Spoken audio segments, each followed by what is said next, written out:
Hello, it's Caramel again, and I'm back with Lycha Pt2 on Twitter, and I wanted to continue with our first questionnaire, Q&A. And the first thing I'd like to start with is I'm a pretty kinky person, and I've kind of been in the I'd say lifestyle. It's more than just a act and just a role play thing. It's really a lifestyle for me, and I know that you feel the same way. When did you first start to really get into it, and what is your take overall on the whole kink scene? So, I honestly, I was one of those weird kids that was kind of exploring kink by the time I hit puberty, which I know instantly people are gonna hear that and I'm gonna get thrown under the bus as some sort of perverted sicko trans person that's going to be used as evidence that trans people are all freaks. But I actually have some thoughts on the relationship between trans and kink. But so I've been kinky a long time, and I got into all sorts of things. I do a lot of anal play. I'm really into golden showers. I like rimming. I do things that most people think are really weird or really gross, or I'm into a lot of BDSM as well. I'm not a pain slut, as they say. I'm not a huge fan of the extremely violent BDSM. Sometimes I will do that sort of thing as a catharsis, but I'm not super into that. But I do a lot of other things. I like the sensation of being restrained with rope, and doing that sort of thing on myself, including Seminawa rope torture on my legs, which is a really intense experience. And I liken that kind of thing to something like a hedonistic roller coaster. Because a lot of people look at that and they're like, well, how can you enjoy that? Some of that stuff is just so intense. And for me, it's the same thing as how can you enjoy that sense of dread at the top of a hill on a roller coaster when you're like, oh, crap, and you look down. It's the same thing for me with BDSM. Can you explain to me, at what point, how does it become sexualized? The pain aspect. How does that...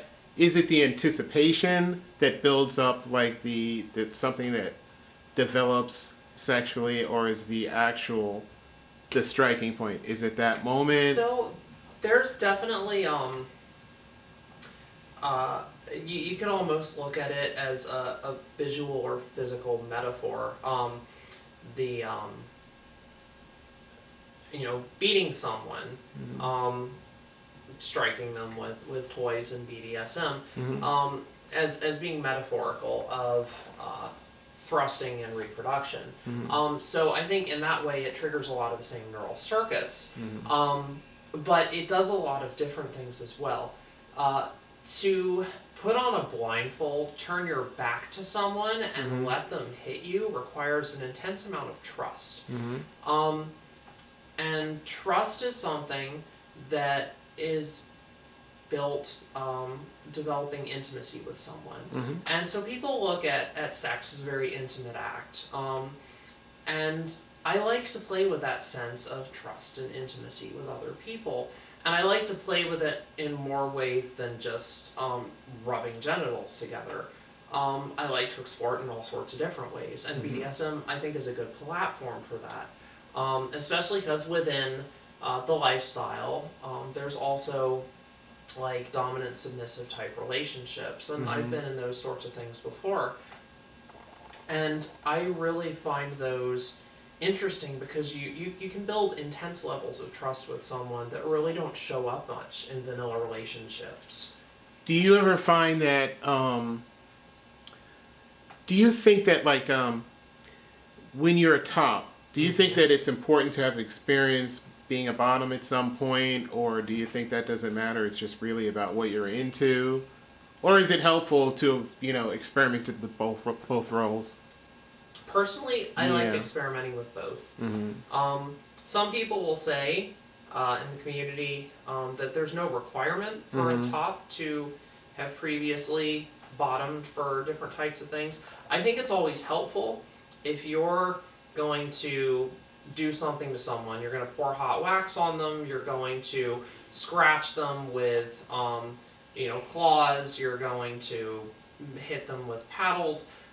That you know what it is you're doing in terms of you have an idea of what these sensations are. And a lot of people I know who top but don't really bottom for those types of play, they still hit themselves with those toys before they'll hit another person with them, or they'll ask someone to demonstrate the toy on them so they know what that experience is like.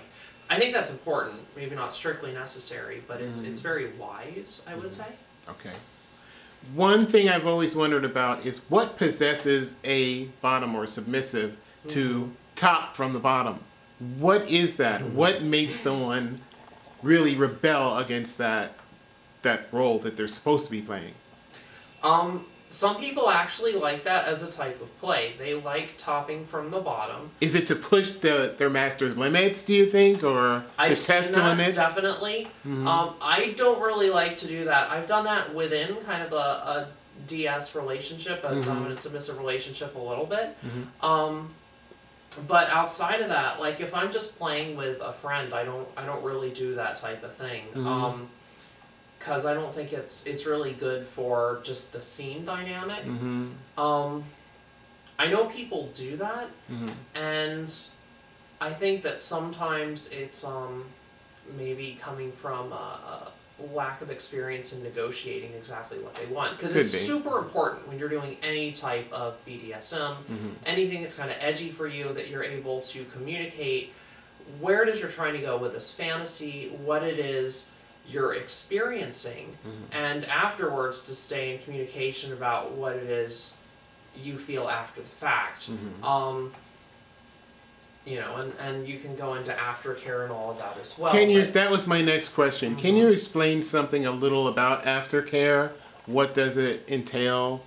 Aftercare is the process of cleaning up your dirty dishes after you use them, so to speak. If you're going to open doors in terms of putting someone in places emotionally or physically that can be challenging, the responsible thing to do is make sure that you clean up any mess you've made. And it's not just physical. In fact, most of the time, there's not much physically that you do. If you get involved with some blood play, there's certain sanitation things you do, obviously. Or if you're doing rope, there's a lot of things to be observant of, taking someone out of a tie so that you don't strain joints. But outside of that, it's much more emotional, because you really take people to interesting emotional places doing this type of play. So it's important that if you're going to walk with someone into the scary nether regions of their mind, that you don't just abandon them there. Right. That you're able to guide them back out. And sometimes that even extends, significantly after the fact. A lot of times public dungeons, you'll see people cuddle for a while after a scene, and then a couple hours later in the night, you might see them outside of the dungeon chatting. And talking about what the scene was like for them, and then usually they'll exchange messages a few days after that with any thoughts, post-mortem of the scene. Have you ever had the experience of introducing someone to the scene that had really not experienced anything and got to kind of guide them? Because something I really like is helping people explore their bodies and their sexualities. And as a trans person who's really kind of struggled with how I feel about my body and my genitals, something like kink or even doing porn, I've been able to explore a lot of things. And I want to share that ability to explore in ways where risks are mitigated and known with other people.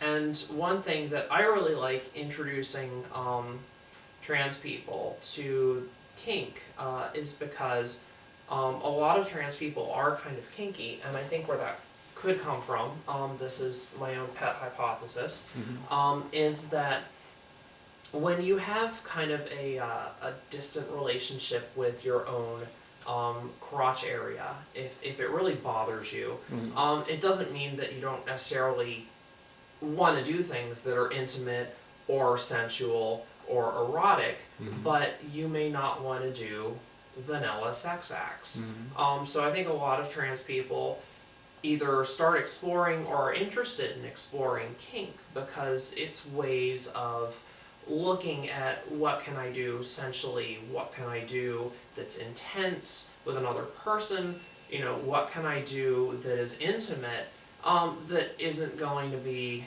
completely revolving around what's between my legs.